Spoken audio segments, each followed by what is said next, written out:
The village of Urdu was a small and peaceful place. The people there were mostly farmers and traders.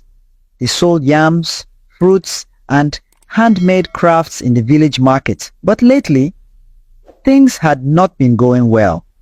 The crops were not growing, and the traders weren't making enough money. Everyone was worried. One day, a group of traders decided to travel to a nearby town to sell their goods. They walked for hours, carrying heavy bags on their heads, but when they reached the town, nobody wanted to buy their goods. Sad and tired, they began the long journey back home. As they walked through the forest at night, one of them, Adaku, noticed a strange glowing light in the distance. "Look, what's that?" she said, pointing to the light. The group decided to follow it. They came upon a narrow path surrounded by tall trees. The path shimmered as if it was covered in tiny stars. "This is strange," said Chika, the eldest trader, "but maybe it will lead us somewhere good." At the end of the path, they found something magical. A huge market lit up by glowing lanterns. It was full of colorful stalls selling shiny clothes, golden fruits, and sparkling jewelry. The traders were amazed. They had never seen anything like it before. "Welcome to the market of the unknown," said a voice. An old man with a long beard appeared. "You may trade here, but you must follow these rules. 1. Do not bargain with the sellers. 2. Do not take anything without paying. 3. Leave before the first cock crows." The traders nodded, eager to look around. They quickly began trading their goods for the magical items. But one of them, a greedy man named Obina, saw a small golden trinket that caught his eye. It was so shiny that he couldn't resist. He looked around to make sure no one was watching and quietly slipped it into his bag without paying. As the traders finished their business and began walking back home, Obina felt proud of himself. No one will ever know, he thought. But as they left the market, a cold wind blew, and the glowing path behind them disappeared. They walked quickly, hoping to reach their village before morning. None of them noticed the dark shadow that seemed to follow them through the trees. The traders returned to the village just as the sun began to rise. They were tired but are happy with the goods they had gotten from the strange market.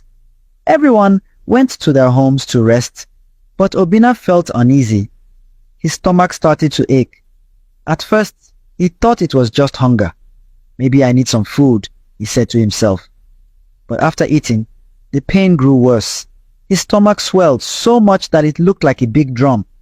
Obina was scared. "What is happening to me?" he cried. By midday, news of Obina's strange condition had spread through the village.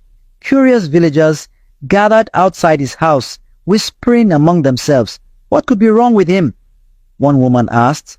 "Maybe he ate something bad," said another. Chike, the eldest trader, came to see Obina. When he entered the room, he was shocked. Obina was lying on his bed, groaning in pain. His swollen stomach looked like it would burst. "Obina, what is going on?" Chike asked. "Did you eat anything strange?"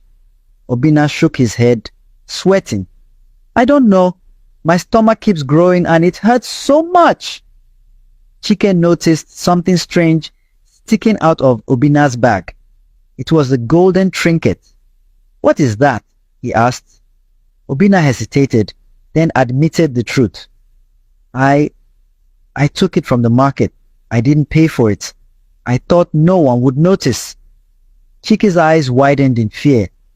"You stole from the market of the unknown, but the old man told us never to take anything without paying. This must be the curse." The villagers gasped when they heard this. "A curse? What have you brought upon us?" They shouted angrily. The village elder, Onyema, was called to Obina's house. He was a wise old man who knew many stories and secrets. When Onyema saw Obina's swollen stomach, he nodded sadly. "This is no ordinary sickness," he said. "You have angered the spirits of the market." "What should I do?" Obina begged. "Please help me." Onyema stroked his white beard and said, "The spirits are not easily forgiven. You must return the golden trinket to the market, but the market of the unknown only appears on the night of a full moon." Everyone looked at the sky. The next full moon was 3 weeks away. 3 weeks, Obina groaned. "I can't survive this pain for that long." Onyema raised his hand.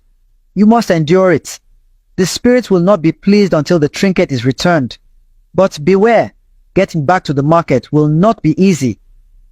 Obina cried out in despair as the villagers left, their faces full of fear and anger. They knew the curse on Obina could affect the whole village if it was not lifted. The days that followed were terrifying for the villagers. Obina's condition worsened. His stomach grew bigger, and his cries echoed through the village like thunder. But it wasn't just Obina anymore. Strange things began to happen around Urdu. Crops that were healthy just days ago started to wither. Chickens stopped laying eggs, and goats refused to eat. At night, a cold wind howled through the village, carrying whispers that no one could understand. Shadows moved even when no one was there. On the 5th day, Adaku, one of the traders who had visited the market, woke up screaming. "Something is in my room!" she shouted. When the villagers rushed in, they found her trembling, pointing at nothing. But on her walls were claw marks, deep and fresh. The villagers gathered in Onyema's hut, desperate for answers. "Elder, what can we do?" they asked. Onyema sighed deeply. "The curse is growing stronger. The spirits are angry, and they will not stop until the golden trinket is returned." "But how will we find the market again?" Chike asked. "The glowing path is gone." Onyema nodded. "The path will only appear on the night of the full moon. Until then, we must protect the village." Obina, lying weakly on the floor, whispered, "Please, I will return it. Just help me survive." The elder stood and raised his staff. "We will prepare. But beware, when the market returns, the spirits will not welcome us as visitors. They will see us as intruders. And if we fail to return the trinket, Urdu will be lost forever." The villagers shivered, fear gripping their hearts. The full moon was still 2 weeks away, and the shadows were growing closer each night. The night of the full moon finally arrived, and the village was tense. The glowing path reappeared in the forest, shimmering like liquid gold. Onyema led the group of traders toward it, with Obina clutching the golden trinket. His stomach was still swollen, and he groaned with every step. "Remember," Onyema warned, "the spirits will not forgive easily. Speak no lies, take nothing, and leave once the trinket is returned." As they entered the glowing path, the air grew colder. The forest seemed alive, with trees whispering and shadows darting around them. The traders huddled close, their hearts pounding. The market was as magnificent as before, but it now looked sinister. The lanterns flickered with an eerie red glow, and the sellers' faces were hidden behind dark veils. Obina stepped forward, trembling. He placed the golden trinket on a table. I have returned it," he said. Suddenly the ground shook, and a deep voice boomed, "You dare defy the spirits? The curse is not lifted until a price is paid." The traders gasped as shadowy figures surrounded them, their glowing eyes fixed on Obina. The spirits demanded more than just the trinkets. The ground beneath their feet shook violently, and the shadowy figures grew larger, their glowing red eyes burning like fire. Obina fell to his knees, clutching his swollen stomach, which seemed to pulse as if something inside was alive. "You dared to steal from the market of the unknown," the booming voice thundered again. A price must be paid. Obina cried out, "Please forgive me. Take the trinket back, but spare my life." The shadows laughed, their eerie voices echoing through the market.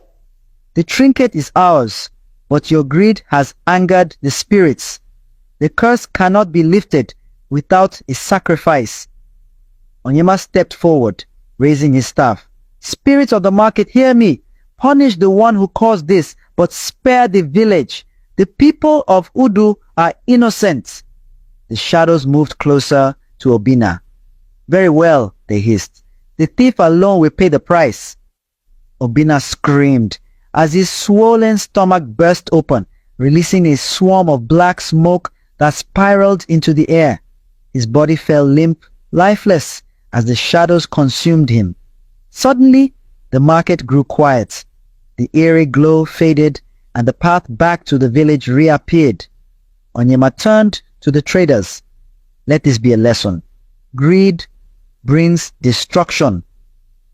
The group hurried back to Urdu, silent and shaken.